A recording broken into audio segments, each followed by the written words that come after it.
Welcome to Microcollege. This week on the podcast, we are honored and thrilled to have as our guest Dev Carey, who is the director of the High Desert Center in Paonia, Colorado. Dev loves adventure and the kind of learning that changes who we are and how we see the world. Dev earned a Ph.D. in ecology and later discovered that while chasing butterflies made him happy, education made him passionate. He's been sharing adventures with young people ever since. In the late 1990s, he became an advocate for students and families learning outside of the classroom and started the Vision program, which utilizes public funds to support over 600 students in learning however and wherever they want, while still earning a diploma.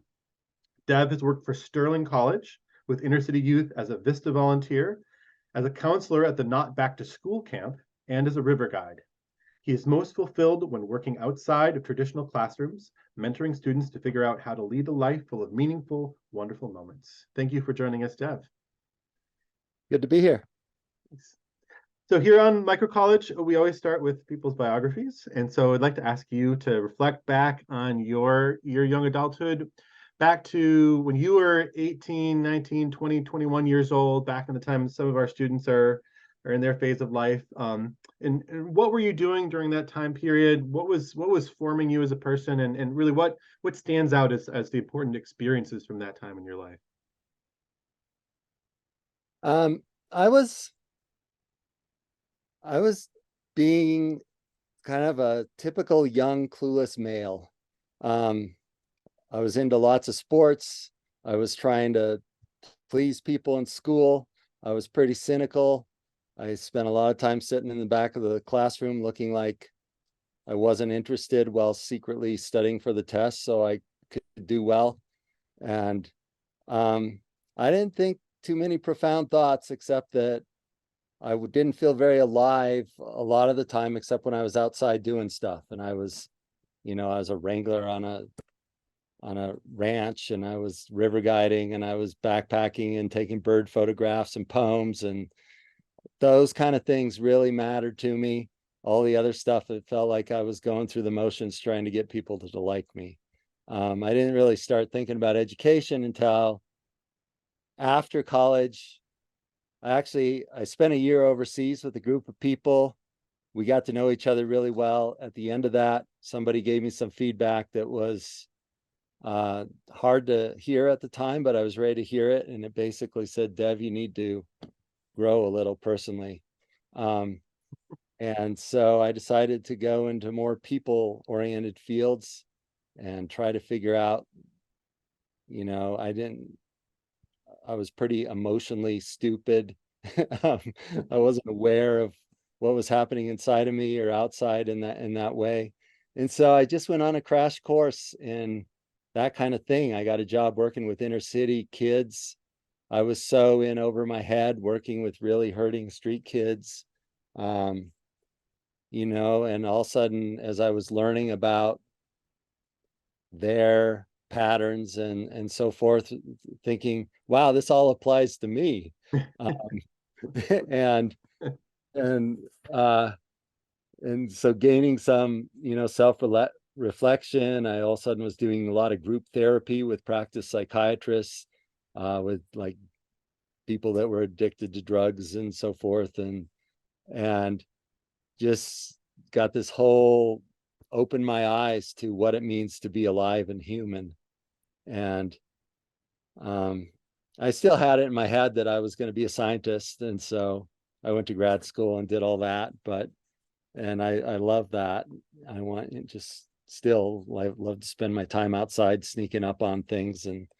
But I think that real passion for growing myself and growing other people and creating a sense of internal freedom and happiness and being able to love the moments became something I cared about. And I wasn't very good at it, but it mattered to me. And so I just kept plugging away. And now, here I am 40 years later. Amazing how that happens, right? Yeah. Yeah. Yeah, so I think I encourage everyone listening to this to go to the website of the High Desert Center and really read what's written there, including things that most people don't read.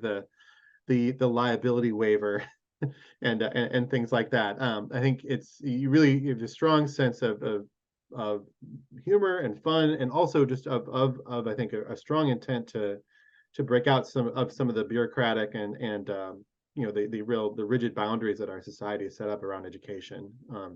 And that comes through in your biography as well. It's interesting to hear that you've worked inside of public school systems and in inner city situations throughout the AmeriCorps, because it seems like my sense of what you have built there and what you're offering is an experience that is genuinely that's authentic in a way that I think a lot of young people are looking for. So how did you come to have that orientation? You're towards I guess I would say the human and the authentic in an institutional sense. I had the opportunity to meet a lot of really cool people in my life. And at one stage I was meeting a lot of young people who never went to school. I was very networked in the unschooling world. Mm-hmm. And a lot of time they had skills where they were thriving in life, but they weren't the traditional skills that we call education. A lot of times they couldn't tell you what the Pythagorean theorem was, and they couldn't tell you anything about, standard things that a lot of people know. But on the other hand, they knew how to connect to you and how to be inspired and how to self-motivate in the morning. And often, and so through meeting these people, through teaching, I spent a lot of time teaching math, which I love. And, math is a subject that most 6-year-olds like math. And by the time they're 16, most people don't like math and consider themselves bad at it. And you think, what's happening here? We're spending an hour every day getting to the place where you feel bad about yourself in math. And also I was teaching kids. I taught some kids that never had seen math at all until age 16, and then decided they want to learn it. And by 17, we're getting the top SAT scores in the state or something like that. And just realizing this is really not a lot of material, but the obstacle is people's internal world, how they're thinking about themselves, that sense of, when you get stuck, do you feel bad about yourself and want to quit, or do you get curious and excited? And how do some people become one way and in some arenas, everybody's that way in some arenas and not that way in other arenas? And I started to think, these are the skills I'm interested in. I'm interested in these skills that don't get titles on your transcript, but they're titles like, how to notice and imagine, and how to be okay in the world, and earn more money than you spend while having a good time and feeling like you're contributing to the world, and all those kind of things. And the young people, that's what they're interested in too. I spent an entire year of my life with a bunch of teenagers, and all we were trying to do was master the art of getting in flow. Mm-hmm. Just in that moment feeling. And we started with easy things like playing Frisbee. And then we were like, could we bring this to math? Could we bring this to doing the dishes? And so, yeah, I think I'm very idealistic. I'm not very dogmatic, but I'm always questioning, why are we doing this thing and what really matters the most, and just following that thread. Yeah, that's beautiful. I really spending the time figuring out how to get into flow. That really resonates with me, having spent most of my time with teenagers too. And I've also taught a little bit of math, and so I know what you're talking about there. That there's when you can flip the script on math, for some people, it's a really important day. Mm-hmm. So like, oh, this isn't. I actually is it. I'm interested in this or good at this, or because it's built up for a long time that math is impossible for some people. Yeah. Yeah. So tell us a bit about the High Desert Center as it is now. What are what are some of the programs that you do, and tell us a little bit also about your place there in Colorado, the home base. Okay, well, I'll start with the place. I I came here a long time ago with a friend, and we got offered a job on the spot at a startup alternative school. It felt like kind of a fun lark, the 1 year commitment, and we took it. And um, and I got hooked. I got hooked. I'm in this valley that's full of people that are kind of self-reliant and independent, politically far left or far right, and um, and there were all these people. I had this, lots of education, but I didn't really know how to do anything practical. And all of a sudden, I was surrounded by people who knew how to deliver their own babies and grow carrots in the local mud and fix their cars and um, build their own houses and butcher a chicken and be really happy just climbing up the same mountain again and again without having to go to some exotic, faraway, expensive place. And I thought, wow, I want to learn all this stuff. These people impress me. They know their place. They're part of a community. They're contributing, and these were the parents of the kids I was working with. So I kept staying. A little while into it, I had a friend that said, come with me today. I'm looking at land. I wasn't thinking of buying land. I didn't have any money, but there was all this land for sale that was very, very cheap. And short of the story is, a couple of years later, I was part owner of 80 acres and full owner of a house. My total investment had been $4,000. We built a house out of recycled material that people were throwing away, made a beautiful place. Um, and what a lucky thing, because for the rest of my life, I never had to pay rent. I was free to do things that felt right, even if, you look at my social security statement, it's kind of funny because there's a lot of years where I earned like $3,000 the entire year. And but that opened a lot of doors. And so anyway, I did all kinds of education, was run all different kinds of programs, um, and just honing more and more in on, I want to teach people, not even teach, I want to co-discover with people how to live the most alive way we can, meaningful way we can. And the teenagers that I'm working with, they seem to want the same thing. And so we just naturally started doing things together. And sometimes it looked like sustainability programs, and sometimes it looked like trips to Mexico. But eventually we stumbled upon this concept of a gap year and just took all the things that were fun to do that we were already doing and lumped them together and said, let's call it a gap year and advertise it. And it kind of worked. And so for the last 8 or 9 years, we've been running gap years, which, so people that between the age of 18 and 23, sometimes they've gone to college, sometimes they've never gone to school. Really, it's not. Sometimes it's a traditional graduated from high school, taking a year off, but it's people that are basically trying to figure out who they want to be in the world and how they want to be in the world. And we've just been piecing together what's the best way to learn that. How do you make a curriculum of learning how you want to be in the world?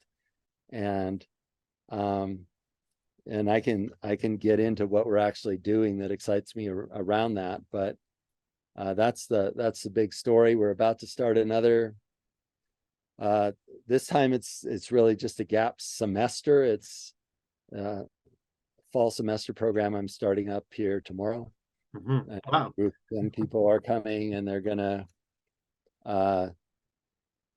They live with us here in Colorado on all this property that we own. We have got this whole campus that students have built over the years that's turned into quite a sprawling affair of cool, funky buildings and things. And we're here meeting people, doing interesting challenges and things that stretch us. And everything from dancing to meeting strangers and inviting them to dinner to butchering chickens.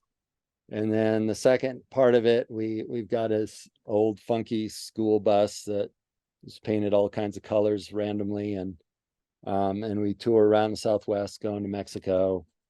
It's different every year, partly because I get bored doing the same thing twice, which is not really good for business plans.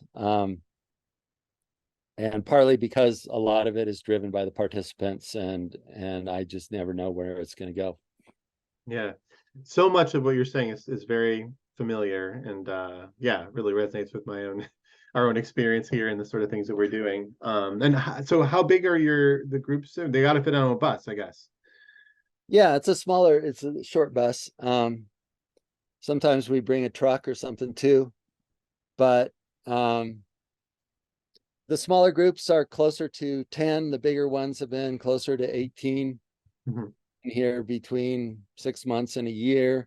Sometimes people just never leave. There's a number of participants that are around that just keep coming back or moved here or staff now, or I keep toying with trying to figure out how to make it a little more of a community and less of a program, and so we had a program that was 4 years ago. Just last week, they self-organized a reunion and said, can we come and stay there? And so there was a bunch of people from here for a week that just showed up and left. So it's got a lot of action going on. Yeah. Self-organizing is an important principle, right? Yeah, it's, I think, one of my life goals, which I still have not even come close to achieving, but it drives me, is this desire to be okay in the midst, to be the person that can be okay in the midst of chaos and all kinds of things. And by okay, I don't necessarily mean happy and denying what's going on, but the person that can just be like, oh, it's a time to cry. Let's all cry together. And just surrender to that. Yeah. So it sounds like engagement with that community you described in the valley there, your neighbors and your local community. That's an important dimension of the programs you run. It is. Yeah, we've got a lot of neighbors who are inspiring folks that have led lifestyles that normally aren't presented as options in everyday life, and young people meet them and you can just see their whole world turns upside down as all of a sudden they meet somebody who never worked an official job but contributed so much to the community and rose, did all these impressive things. And there, we got a neighbor right up the hill who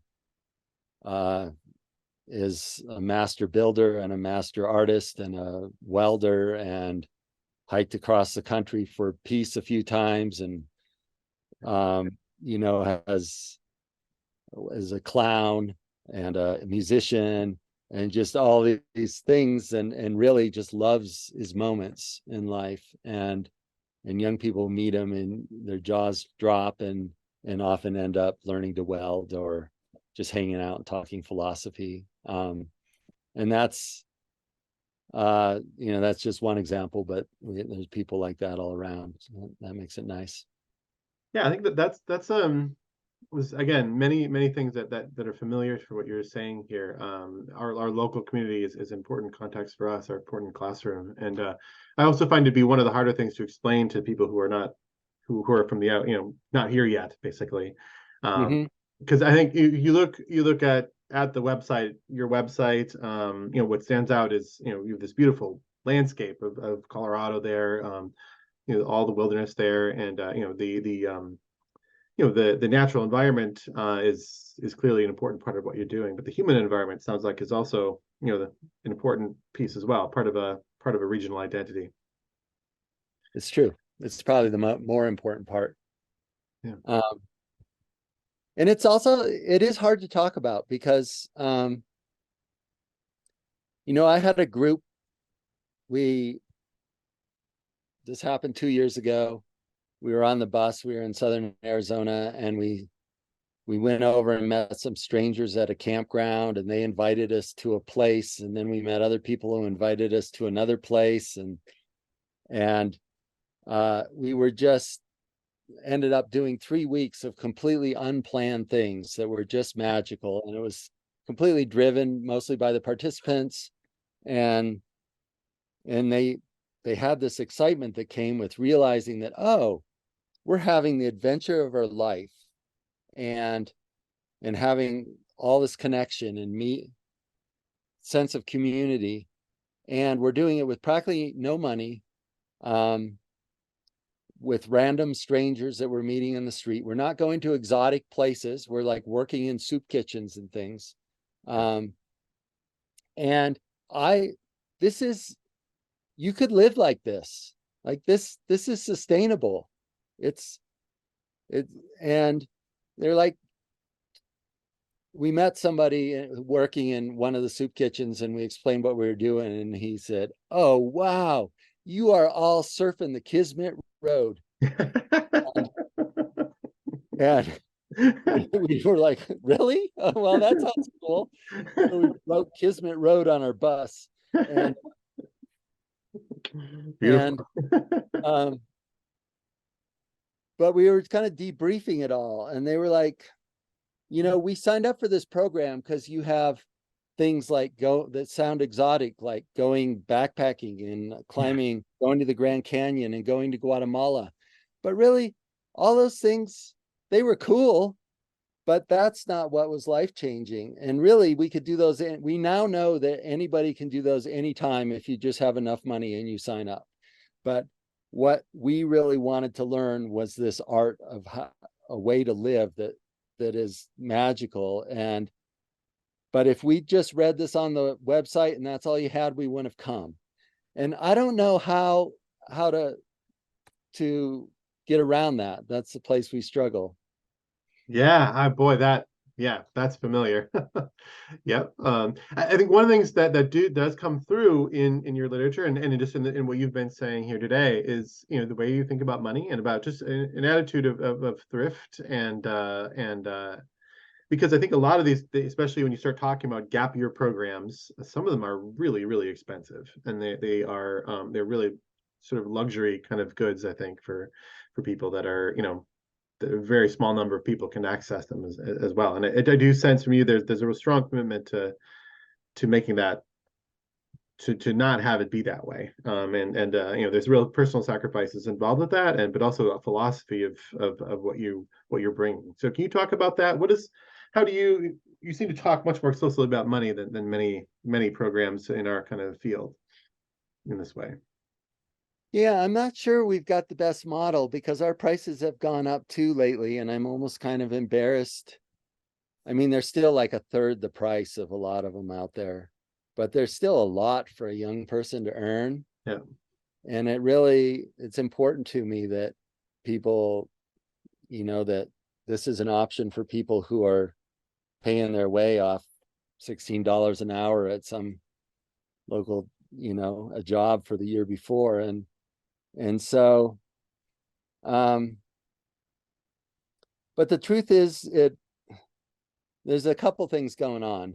One is that I myself, having grown up, now with all this land and stuff, I'm financially fairly comfortable, but most of my life that has not been true. And I really just kind of value the people that can lead a good life without much, for a lot of reasons, for social justice, environmental reasons, and just flat out freedom, quality of lifestyle, that ability to make an exciting, meaningful, purposeful life without needing to go earn money is a skill that I really admire. And most of the people I really admire are good at that. And so not only am I trying to make it accessible to young people, but I'm also trying to model that a little myself, and trying to kind of teach it by having adventures, we don't do any adventures like sign up for a whitewater rafting trip. Yeah. Because I mean, that's easy to do and a lot of people do them and it's fun. I love going on rivers, and I've done a lot of it in my life, and it's easy to have fun while you're going on rivers. But it doesn't really teach people how to do it when you don't have a lot of free time and money.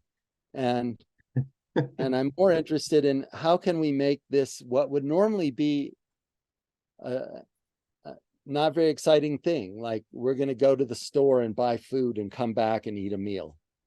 How can we turn that into something that's memorable that we're never going to forget? And so the adventure that's okay, we're going to float down the irrigation ditch with nobody seeing us with all of our shopping bags, and then we're going to creep through this yard and get pictures of people's dogs without them seeing us, and then we're going to go shopping, and then we're going to do something else to get back, and then we're going to cook it in an interesting way, and all of a sudden we just taken what could be very forgettable and making it very just great. And that's how I want to lead my life, in doing things that I'm repeating myself, stuff that feels interesting. So we focus on that kind of adventure a lot more. We'll just stop on the bus in random towns and be like, here's the challenge. You're going to go meet a stranger and try to find out what they're passionate about. And then we're going to find a place to sleep in the middle of town with no money but be safe. And then you're going to find food, and then we're going to put on a party for everyone in this town. And we got to get at least 40 people to come to the party. And that kind of thing is what excites me. That's awesome. Yeah. So what kinds of students are attracted to this? Or like where are they coming from? And more importantly, like what do you find that they're seeking? Well, it's diverse, but I would say we get some people who just want an affordable adventure with a group of people. But I would say more often we get the people that feel like often they're not able to articulate why, but they feel like they look around at the world, at their parents, their school, whatever, and think, this path that I'm on, I see where it's going, and it just doesn't feel quite right. And I want something a little different than that. I'm not quite sure what it is, but I suspect it's possible to live a little more fully than what I see out there in the world. And so we get a lot of people who are questioning, people that are kind of let's start the revolution type people. And we egg them on, we're trying to secretly promote revolutions within the program all the time. Because that's when the cool things start to happen, is when people get discontent enough to take initiative themselves. So Yeah. a lot of them. So there's an international dimension to some of what you're doing. Is that right? You take people into Mexico and Guatemala. Can you talk about that? We do have an international part. There's a little, I used to do programs way back when focused on the Colorado River. And we would start, between Colorado and go all the way down to the mouth of where the river used to empty into the ocean. And now it's just a big dry mud flat mostly. And down there, kind of the last drops of the Colorado River being used, there's a little dirt street, communal ejido, that is where I made a lot of friends. And I've been going back to the same place almost every winter with students in tow for over 30 years. Oh. And it's meaningful to me because there are it's the same river, and we're so interdependent. And every time we flush a toilet here in Colorado, it's going to those people down there, and the food they're growing is in our Safeways, and so we're very, very, seems very culturally different, but also we're so intertwined. And just to follow that river up and down and tell the stories, it's all become kind of, all feels like home to me. And so I do that a lot. We have done the Guatemala thing a number of times. When we do that, we travel overland down to Guatemala and back, which is a saga, often on second-class buses, just because it's a whole different experience when you travel that way than in an airplane. Yeah. But I'm moving away from the international stuff, kind of part. I really like the more local things. I like that it's less resources, it costs less. I feel like I have more to offer. And the international stuff, I feel more like I'm just kind of a tour guide. I mean, you're trying to hook people up to local people, but I feel like that's just not my calling as much. We've got some local friends who are some amazing people who are spending the winter in a remote northern part of India and invite us to integrate that as part of their program. And so we're working on that. So there is going to be some international stuff, but it's not my main focus. It's more just when it sounds fun yeah. Yeah. But it seems like from your website you have some partners or some other like programs in other parts of the world that you're connecting students with a bit. We do. We've had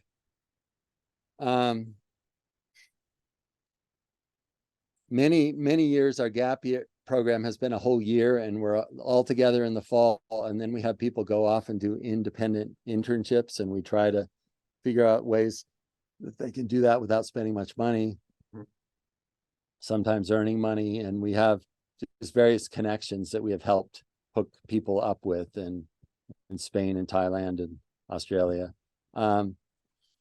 So that is just an option that we can help facilitate something. I try to encourage the people that show up here, once one of the goals of this program is that they never feel like they need to sign up for another program. Pay money to get the kind of experience that they want. Not that programs are bad, but once you are comfortable traveling and comfortable creating your own community and comfortable meeting people, you really don't need a program. And so we're trying to get people to that place. Yeah, it's an education. It's a real, like, the liberal arts, right? How can you be autonomous and how to be a self-organizing human being, right? So that seems like a noble goal. Yeah.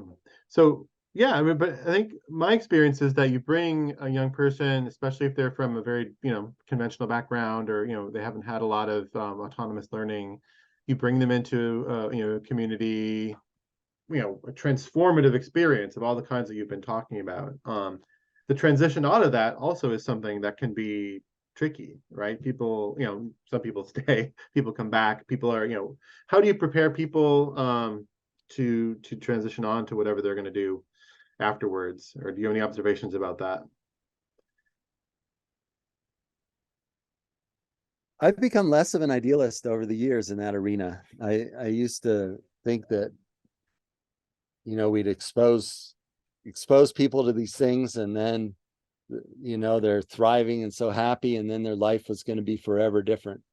The truth is that often you're setting people up for a really hard time. People get introduced to this a way of living that feels inspiring and magical, and sometimes improvisational almost, and then they go back and they're trying to figure out how to integrate that into their families and their other world. And it's tough.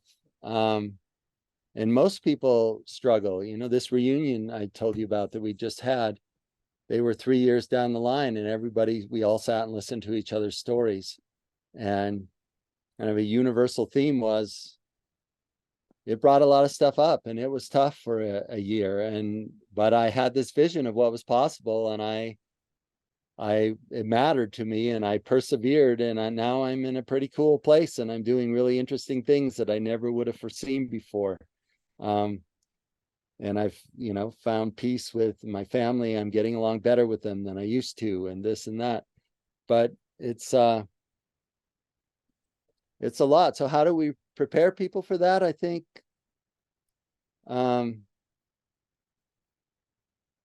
trying to figure out how to do that better. That what I discovered is I just try to be honest, try to admit that it's going to be hard, we practice a lot. We do a lot of communication skills, a lot of let's role play something that happens in your family and see if we can figure out 10 other options that you haven't thought of yet.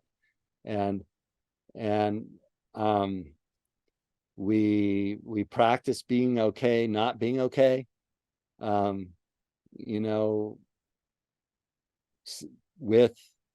With things not being as ideal how you would like them, still finding an internal compass and purpose and sense of balance, just to kind of embolden and give people a little more resources to be able to go back into other environments and create those things. Because people think of community as, oh, you need to find a bunch of idealistic people and buy land together and create this external situation so you can have community. But really it's not that. That it's an internal thing. You got community everywhere around you all the time, and the question is, can you interface with it? Can you connect with it?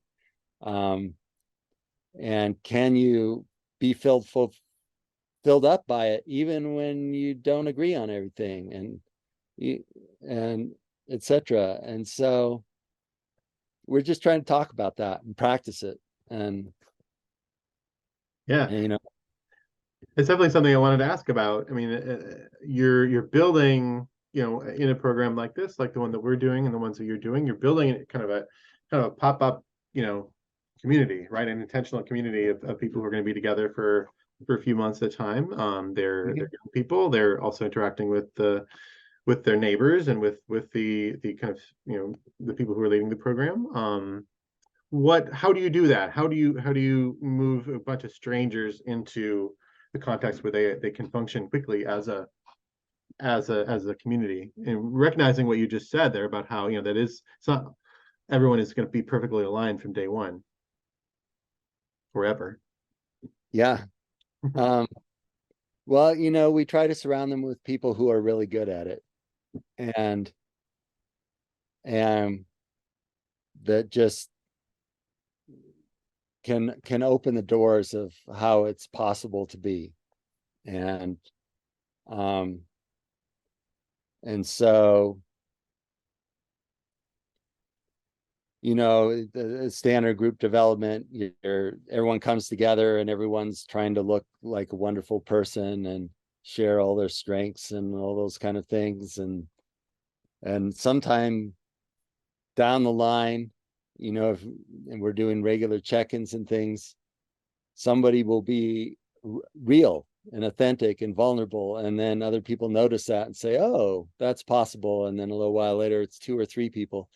And so we're seeding that by bringing in, having people in that group that we know are going to be real and authentic and loving, and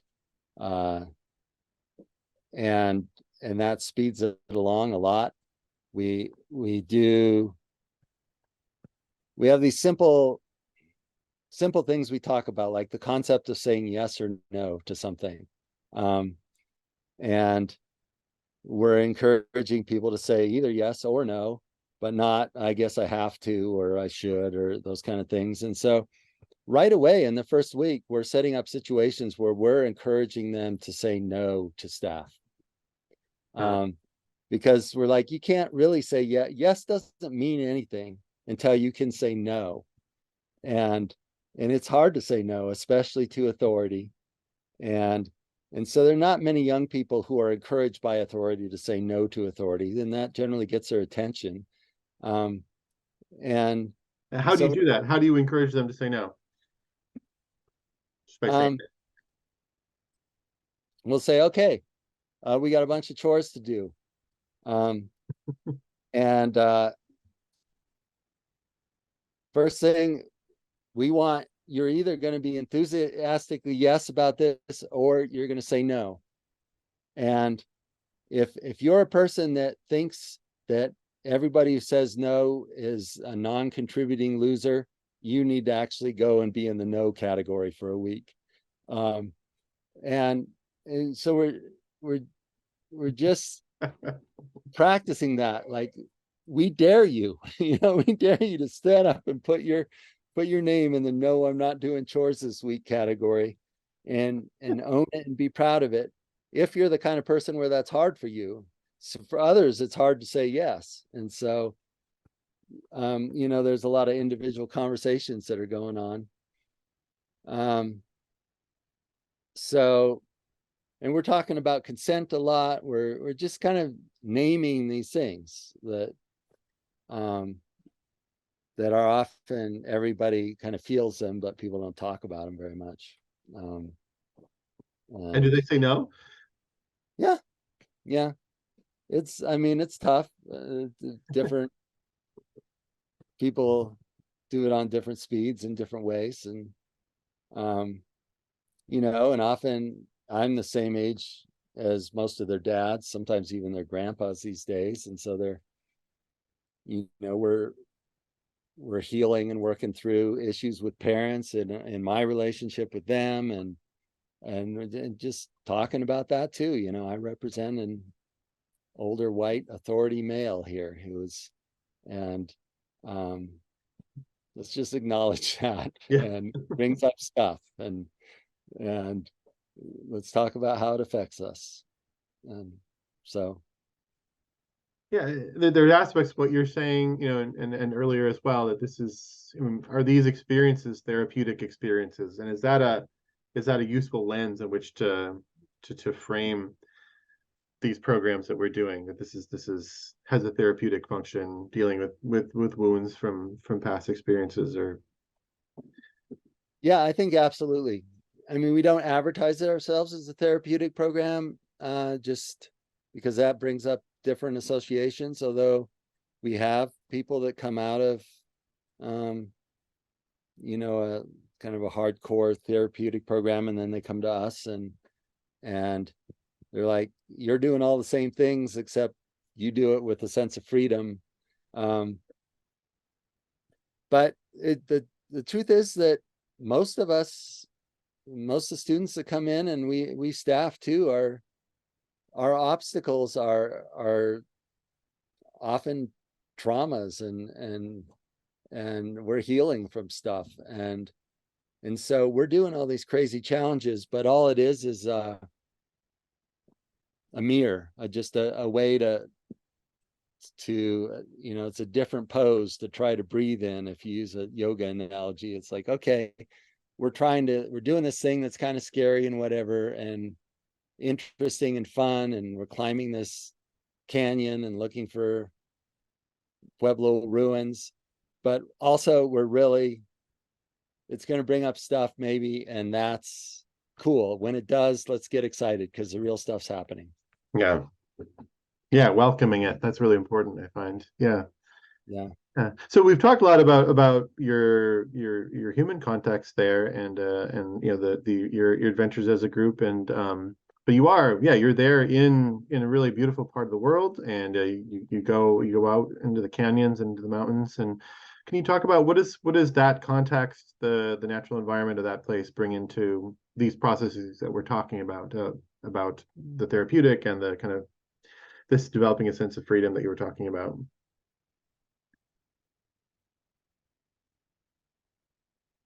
It's I think it's a really important aspect to it. And it's one of those things that when you talk about it, I almost just laugh at myself because it's hard to talk about it. You start using all these kind of spiritual sounding words that don't really mean very much sometimes. And, um, but I think a lot of times what it seems like we're creating is space, uh, time away from all the things that we think we need. So much of our world now is it's all human created, most of what our thoughts are about, our attention is on, our connections, everything is human centric. And so when we're out in a backpack group and there's just three of us sitting around a fire all night, because maybe we purposely left our sleeping bag somewhere else, and so we're sitting around a fire all night kind of hungry, and because we're eating some lizards we found, and it creates this whole kind of space for a different kind of connection and a different stillness and that normally exists, and into that, I think people get to see the part of themselves that's an important part of themselves that's not kind of a in the head story or a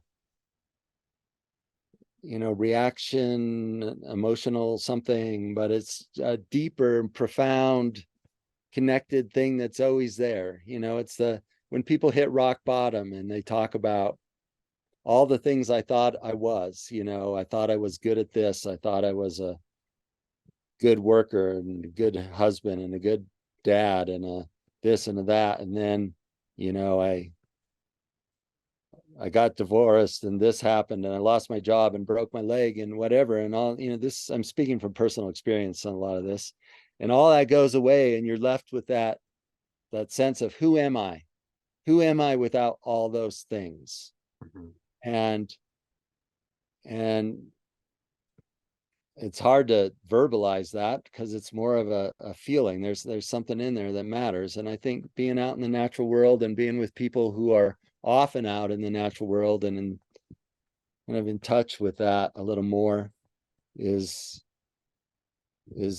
offers a sense of internal, we're one of the things trying to do is grow an internal sense of safety, a sense that I'm okay. A lot of these things that feel so like there's so much pressure of what am I going to be when I grow up and what am I doing and this and that, and really in the big picture maybe a lot of that really doesn't matter very much.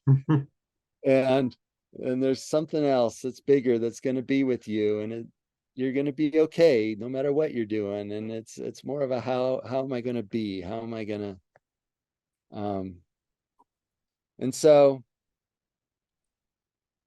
we don't talk about that stuff a lot, but we try to create space for it. Yeah.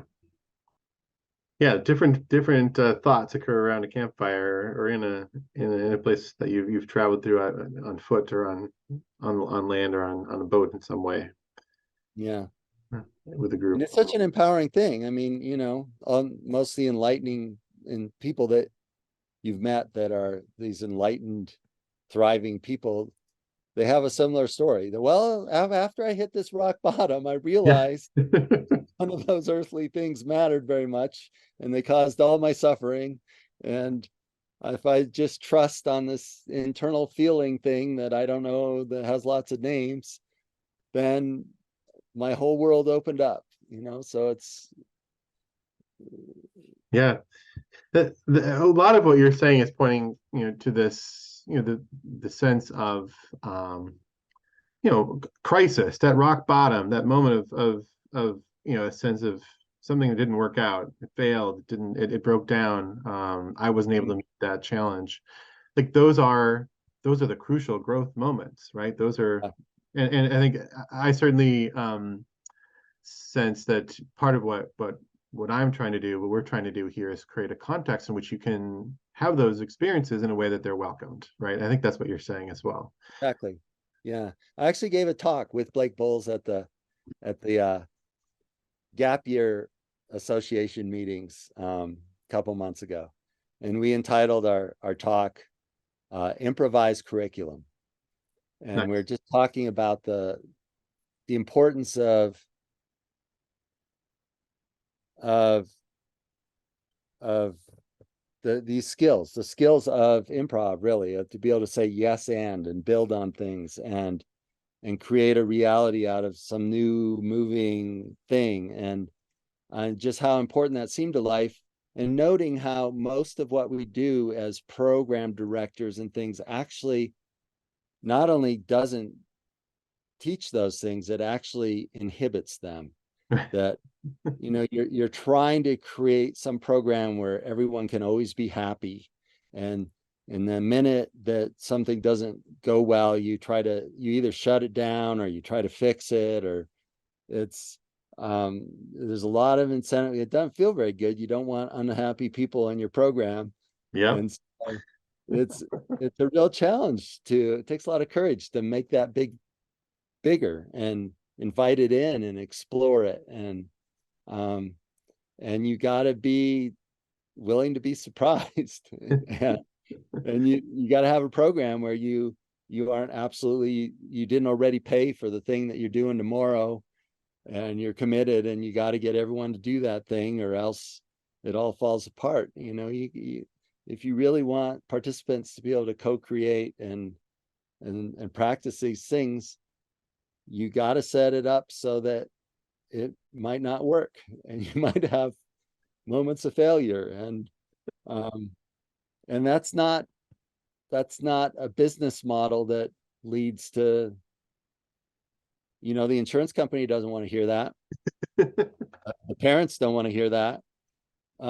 Nobody wants to hear that some failure might happen along the way, and it might feel bad, um, and there are a lot of things pushing against it, but it feels important to me. Yeah. Yeah, absolutely. Yeah, that's I mean, I think back to my own education involved, a lot of these types of experiences with small organizations that were being improvised, in a way that put young people in positions of decision making, or which were just young and being formed. And I certainly feel like watching people that I respected, admired, people who were older than me, like not know what they were doing or like figuring it out on the fly, and trying something that didn't work out and then trying it again was one of the most powerful, like impactful things that I got to experience as a student. And as much as possible, yeah, try to keep that as an aspect of programs that are being, that we're running here. Mm-hmm. Yeah, isn't that a different world if you have a staff who is doing something for the first time as well, and doing it with students watching and being transparent about that, but maybe is able to thrive in that situation, and versus a staff who has this is what we need to get everybody to do, and and here's the lesson everyone has to learn right now. It's a completely different environment, but it's subtle, and it's really easy in all my habits that I've developed over the years to create those situations where I'm trying to coerce students into doing what I want them to do, which most of those students have already experienced that for 19 years of their life, Right. and are ready for something. They're looking for something, a different option. Yeah, absolutely. That's really powerful. Yeah. You mentioned insurance a couple minutes ago, and that, again, a perusal of your website will bring up some really remarkable things about insurance that you think about differently in a way. And the insurance business is a huge one, and it is, I think I've seen it over and over again, impede education, right? Mm-hmm.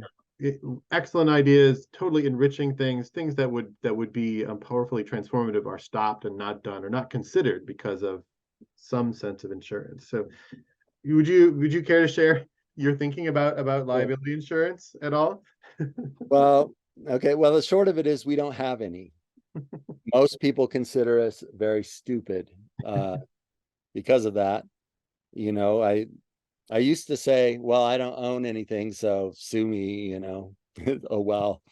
But now I do own quite a bit of stuff. And so, you know, there's risk there. And at the same time, it just irks me. It just irks me that so much money goes to the insurance company to protect us from each other, you know, uh and I'd rather be on your team if something happens and be helping out. And you know, if you break your leg, I want to make you soup and take you home rather than be suing each other. And and so I just kind of refuse to participate.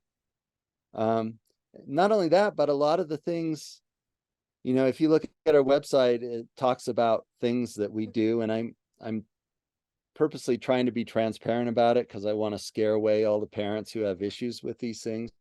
So we talk about things like, yeah, we dumpster dive and we go skinny dipping and we do this and we do that. And and you know, there's been times where I'm like, let's just get insurance and stop worrying about it. And I looked into it, and the first thing they do is they look at our website and say, you got to take all this stuff off. Yeah. And then, you know, which means either we don't do it or we pretend that we're not doing it, or something. And um but it's it's tough. It's not, you know, it allows us to offer cheaper programs. It allows me to feel like I'm a little bit in my integrity, Mhm. but I'm also, um you know, we like to go backpacking on public land in the West here. Public lands is one of the best resources, and it's just magical to go out on public lands. um to do it legally, you need to have insurance. Mhm.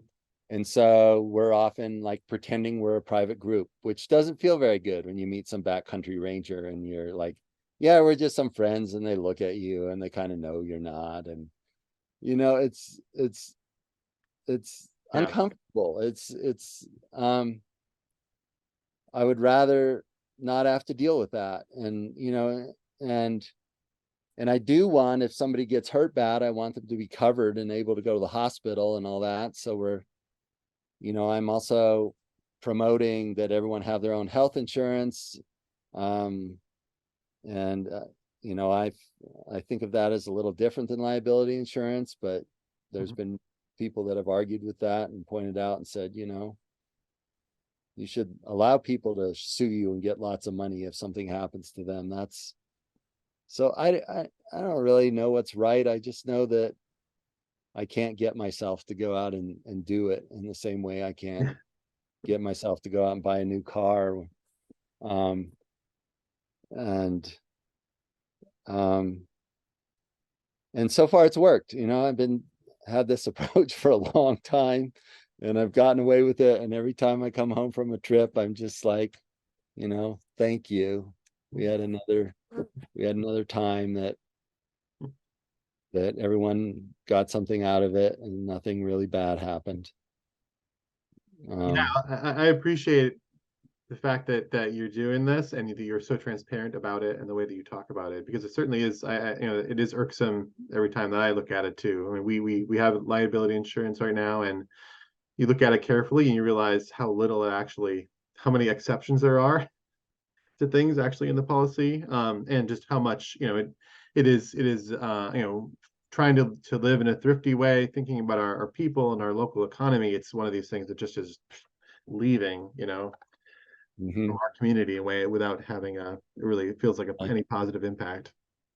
And all that improvisational learning and stuff, it's very tough to figure out how to do that with an insurance policy. When Right. they're like, okay, what are you going to be doing? I can't tell you yet. Yeah, um, we're gonna figure it out. are Yeah. you gonna be on a river, because we need a special policy for that? And you're like, well, we're not going to go on a river like most people would in a kayak or a raft, but we might float with inner tubes. or an old raft we make down the river. And they're like, well, are you going to have a certified guide with you?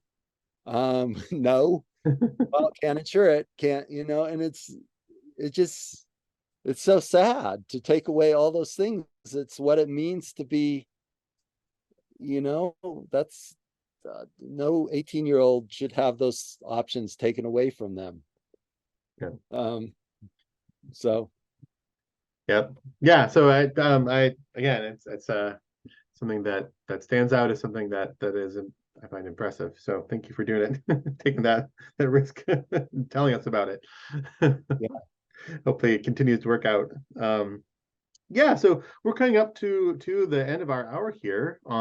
And yeah, I'm wondering, yeah, if you have, any advice for a young person out there. I mean, as you mentioned, people come in a lot of different places. Maybe they're graduating from high school, maybe they're graduating from college, maybe they have, they haven't gone to school in this space yet. Do you have what would you say to a young person who's thinking about what to do next in general? My standard advice these days is don't even try to answer the question. You don't know enough. And when you experience something that feels right, you will know it.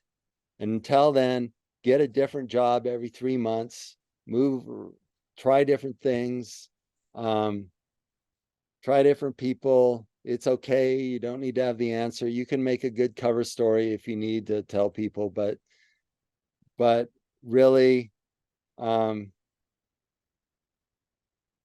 focus more on how you want to be than what you want to do. You don't really have control over that in truth a lot of the time anyway. And you do have control over how you react to what the world presents you with. And trying to figure out this abstract stuff and be like, am I going to be happier if I'm a nurse or a plumber, and trying to imagine it when you've never done either one? It's just, you drive yourself crazy. Yes, I know all the adults that want you to figure it out, but don't listen to them. You can change careers anytime you want. Chill, trust yourself. You're not going to starve if you're inventive. You're going to be okay. Don't go into debt. Awesome. That's excellent advice. Thank you so much, Deb, for taking the time with us. Good luck with your new semester starting tomorrow, and Thank you. keep up the good work. A pleasure. And I hope to continue the conversation.